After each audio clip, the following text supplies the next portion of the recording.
Good day, I'm Stephen McHugh and this is your JIS News for Friday, December 16. The Ministry of National Security continues to strengthen the police's mobile capacity with the addition of more pre-owned vehicles to their fleet. On Wednesday, 7 motor vehicles and 26 motorbikes were handed over by Portfolio Minister Robert Montego. The minister says he expects the vehicles to be put to good use, especially during the busy holiday season. There was an operation that yielded some 5 weapons along the highway. So in sending these units out into the field right across Jamaica, it will have an impact. And what the commissioner has assured me is that the police stations that are without motor vehicles will get the priority for these vehicles. Minister Montego says the force will be receiving 7 more vehicles next week. He says the procurement process for another 200 has been completed. The Ministry of Health has launched a project to reduce the time patients have to wait to see a doctor in public hospitals. The Reduction in Waiting Time project was launched at the Bustamante Hospital for Children yesterday. It will be rolled out in all hospitals across the island after a successful pilot to test the initiative in the 6 most crowded hospitals and nearby clinics. We have seen different levels of success. We know we have some more work to do. We know we have some more resources to commit. The intention is to roll it out in all the hospitals, the 24, 23 if you exclude UWI, over the period of time. So once we get into the next budget, we'll announce a few more. Under the pilot phase, the triage process was enhanced by creating an immediate registration process to improve the customer service experience in accident and emergency departments. Jamaica is on track to meet the October to December quantitative performance criteria and targets under its agreement with the International Monetary Fund, IMF. Co-chair of the Economic Program Oversight Committee, Keith Duncan, says that projection is based on the positive macroeconomic indicators for October. We're going to look at the primary balance of the central government. As at October, these are October numbers, we're at $56.2 billion against a target of $37.8 billion for the end of October, and against the December indicative target,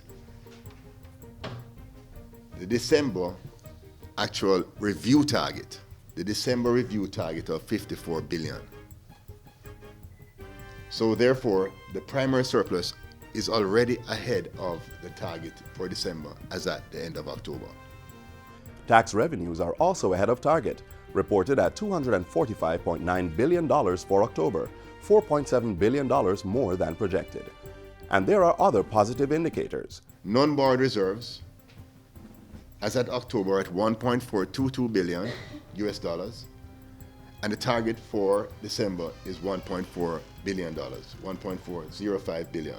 Mr. Duncan was giving his first report as the new co-chair of EPOC earlier this week. The Jamaica Fire Brigade is proposing legislation that will give the agency authority to inspect private dwellings. Senior Deputy Superintendent Emilio Ebanks says too many homes are being built without proper escape routes, which can put occupants at risk in the event of a fire. He says the legislative change would ensure that private dwellings are subjected to the same kind of scrutiny as public buildings. Over 90% of the fires that people die from are actually residential fires. And in most cases, these deaths could have been avoided. So we're actually looking to move legislation to have that kind of authority so we can go in and stop a situation or give guidance. Mr. Ebanks was speaking at a recent JIS think tank held at its Western Bureau. He urged persons who are constructing private houses to speak with the Fire Brigade for guidance. And finally, the Ministry of Labor and Social Security is expanding its career and parenting initiative into more schools. The Robert Lightburn High School in St. Thomas was brought on board recently. Over the next 5 years, students and parents at the institution will benefit from assistance in making wise career choices. This year, as we work with students from grade 7, next year we hope to continue and work with students in grades 10 and 11, and we will be hosting a week of career activities dubbed Life After Grade 11, and that will be here at Robert Lightburn. It is our hope that the students, parents, and teachers will embrace this career initiative and participate fully to make it a success. Robert Lightbourne High School is the third school and the first rural institution to benefit from the initiative. It includes personality testing to help determine career preferences and offers advice on updating resumes, networking, preparing for work, and improving proficiencies in relevant skill and knowledge areas. And that's it for JIS News Today. I'm Stephen McHugh. Thanks for watching.